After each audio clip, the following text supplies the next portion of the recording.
Welcome to the Worthy House. I am Charles Haywood, the maximum leader of the Worthy House, and I'm here to give you back your future.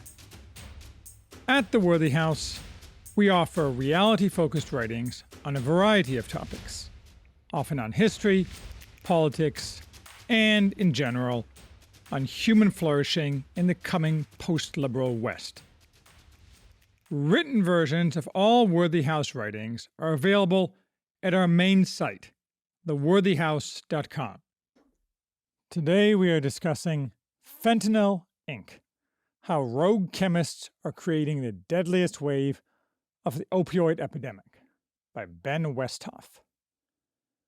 Fentanyl, Inc. updates Sam Quinones' seminal 2015 Dreamland about the American opioid epidemic, focusing on the synthetic opioid fentanyl, the use of which has exploded in the past 5 years.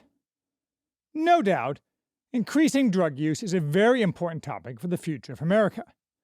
Unfortunately, Ben Westhoff's book covers it in a disorganized and blinkered fashion, where the author shrinks from obvious conclusions. The title itself shows the problem. It implies some fictional central entity controls the fentanyl trade, and points the finger at imaginary rogue chemists. A much more accurate title would be Fentanyl: How the Chinese and the Mexicans are Deliberately Killing Americans.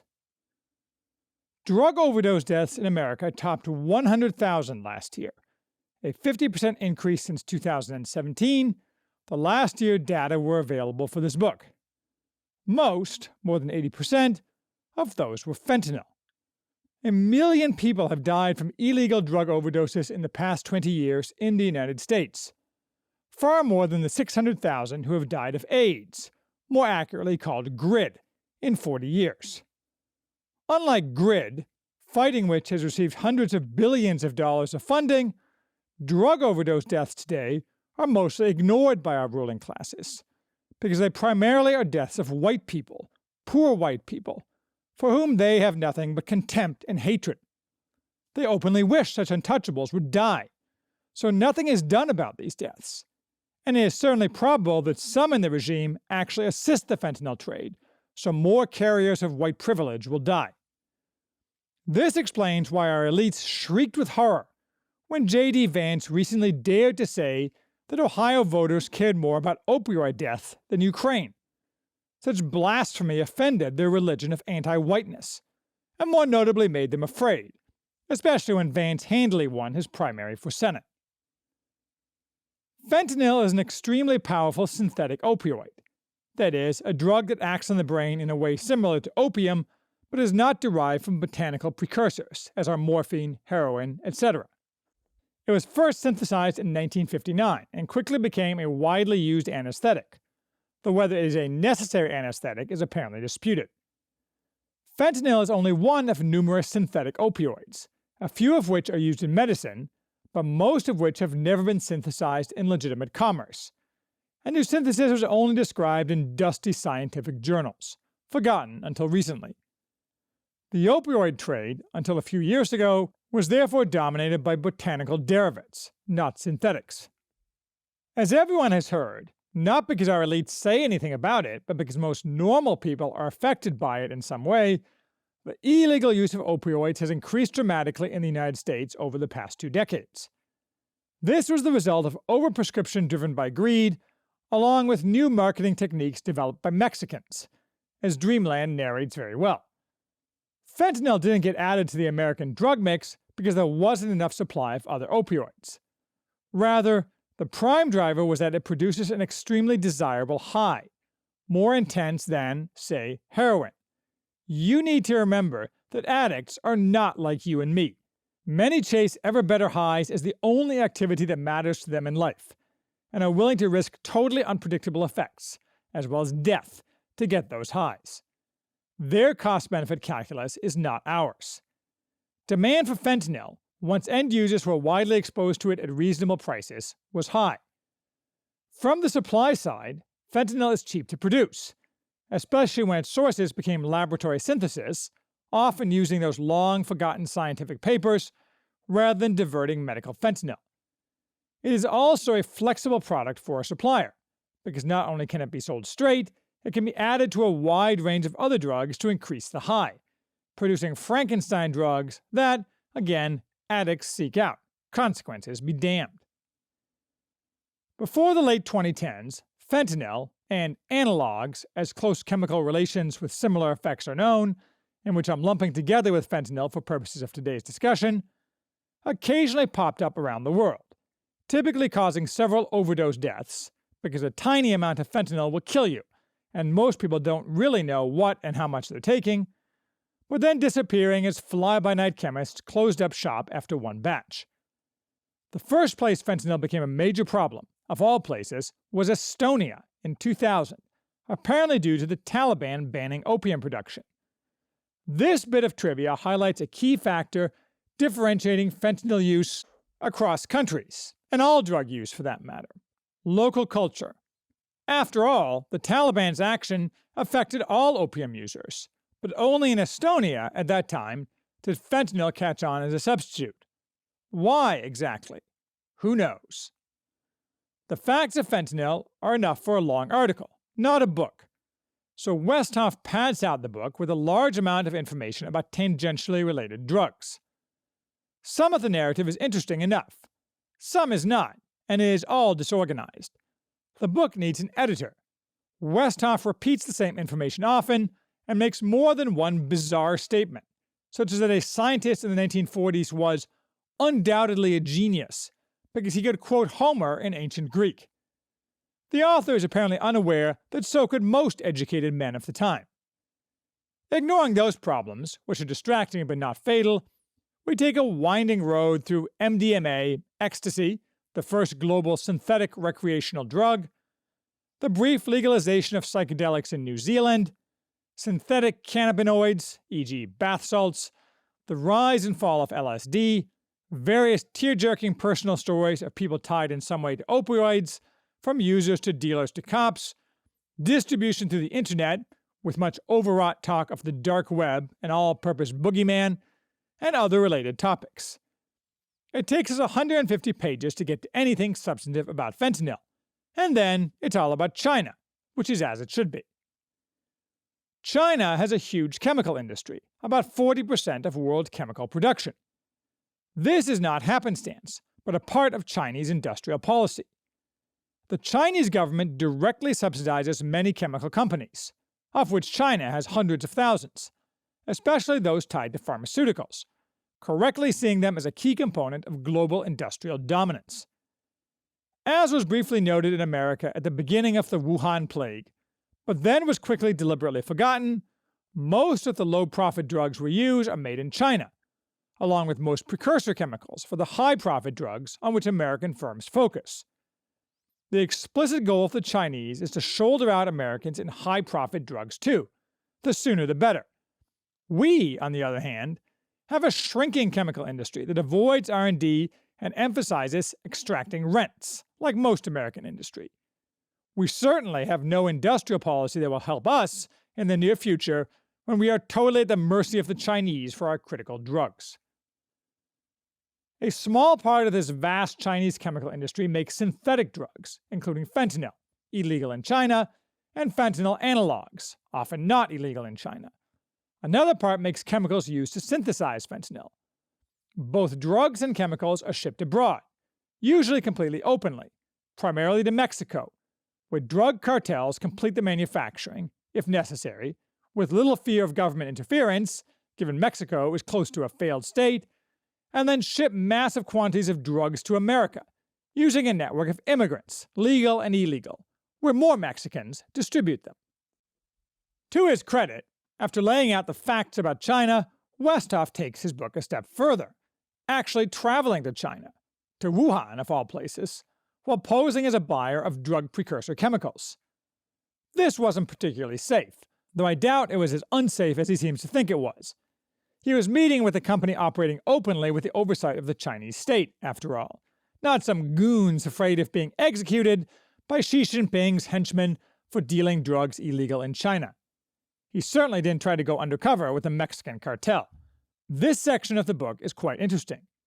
Chipper young women, working 60 hours a week, market drugs and precursor chemicals all around the world, using all the latest communications tools, but careful to stay on the right side of Chinese law. Thus, they don't sell fentanyl itself, just analogs and chemicals. Most of their sales, as they are happy to admit, go to Mexico, but they also ship smaller amounts directly to Americans, usually finished drugs in falsified packaging. Opioids are only part of it. Many other types of synthetic drugs, especially psychedelics, are also on offer.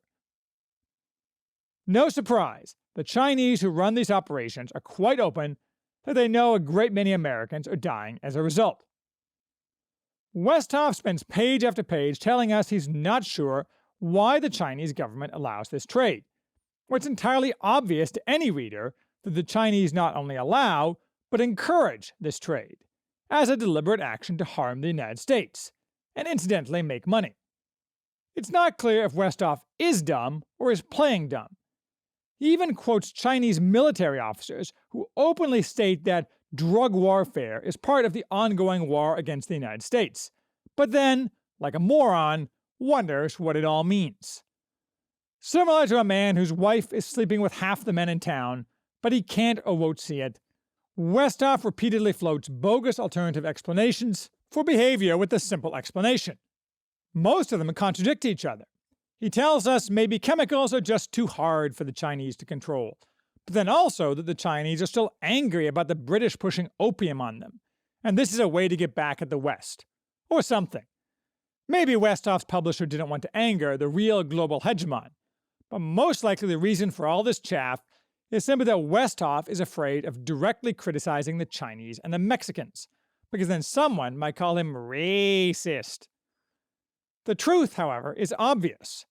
The Chinese seek to harm America as a strategic rival, and one way they can do so is by directly killing Americans and by more generally weakening the American social fabric. Thus, they encourage export, while at the same time vigorously and competently punishing the domestic sale and use of drugs. The Mexicans, junior and opportunistic partners in this effort, are eager to make money by selling drugs to the weak yet rich Americans.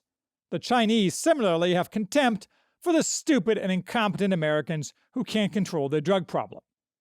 And the American government won't take any aggressive action that might anger China or suggest more Mexicans bearing poison gifts are not better for us. Although, to be fair, building the wall wouldn't help much with fentanyl, given that supposedly a kilogram of fentanyl can kill 500,000 people, and it's easy to hide that amount. So that's what's going on. There's a deeper question here, though. Why do Americans take drugs? This is something Westhoff doesn't really directly discuss, adopting a libertarian indifference to life choices. But he captures the truth early on when talking about a drug-addicted Portland dominatrix. Americans, tens of millions of them, want to escape their crappy lives, which lack meaning and modernity. Drugs are a problem throughout the West, of course, because of this very widespread lack of meaning. The specifics vary by country, largely due to cultural factors, but also to physical factors. Nobody else our size has the misfortune to be located next to Mexico. It is hard to say exactly why any set of drugs is fashionable in any country, or part of a country, but everyone can agree people in the West ingest a lot of illegal drugs, because it allows them to forget. As Quinones quotes a user in Dreamland, using opiates made him feel like king of the world and president of everything, rather than the dead-end loser he really was. Strong countries, unlike America, keep their drug problems under control, both by using the law, but more importantly by using stigma. In China, Westhoff tells us, without ever drawing the obvious conclusions, drug use is so taboo that abusers' own families sometimes turn them into authorities. Consumption of psychoactive substances is highly stigmatized. Chinese children are taught that drug use will bring shame upon their families. The party has always taken an aggressive stance against drugs, where the death penalty is common for minor dealers. This is obvious, of course. The only way to control a social problem is a system of mutually reinforcing social and legal punishments. When you refuse to have either, as is common in the West, you have no hope of controlling the problem. What is to be done? Westhoff, predictably, offers stale and stupid ideas, which he calls, laughably, a new approach. Certainly, he rejects legal punishment and social opprobrium, a proven winning combination, though far from adequate to actually solve the problem without a complete cultural and political renewal. No, he wants nice, clean centers where addicts can feed their habits, preferably receiving free drugs, like in Switzerland, along with other programs to enable and encourage more drug use, such as offering free testing at music festivals to reassure you that you're actually buying the drugs you think you're buying. He endorses emphasizing the positives of taking drugs, so as not to overemphasize the negative effects of drugs. The propaganda term for this facilitating approach is harm reduction, a term chosen to imply that anyone who disagrees wants harm, a typical modern dishonest rhetorical trick. In short, we need to educate our way out of the problem. Don't you dare suggest that being an addict is a moral failing. Don't you know that telling people to just say no never works? Don't you know being a prohibitionist is evil and stupid because preventing the use of drugs is impossible? And certainly, don't do anything to the Chinese and the Mexicans, who are just natural forces, like the wind or the water, not susceptible to any pushback from America. Now, Westhoff is not wrong that the war on drugs has been mostly a miserable failure, with costs much higher than benefits, including the expansion and militarization of the justice system, now being turned, but not for long, against the right. And to be sure, you can probably reduce overdose deaths, sometimes, by some of the methods he suggests. But let's ignore Westhoff and think about how we could go about actually effectively reducing fentanyl usage in America. Certainly, restoring meaning to those stripped of it by the combination of left ideologues and greedy neoliberal corporate types, by destroying both of those, would fix the vast majority of the problem. But assuming we're not doing that today, and recognizing that some percentage of people is always attracted to drugs, what policies should we pursue? Well, we could start by killing a lot of bad people. There was some pearl clutching a few weeks back when it came out, or was claimed, that Donald Trump wanted to bomb Mexican drug lords. Why not? Julius Caesar would have strongly approved of that solution, and he was certainly effective at pacifying the Gauls. If we still had human intelligence, which we pretty much don't because our intelligence services are utterly incompetent, how's that Ukrainian proxy war going? We could kill a lot of cartel leaders. No doubt, like cockroaches, more would replace the dead, so that'd be an ongoing process, and should be combined with discrete killings of responsible Chinese.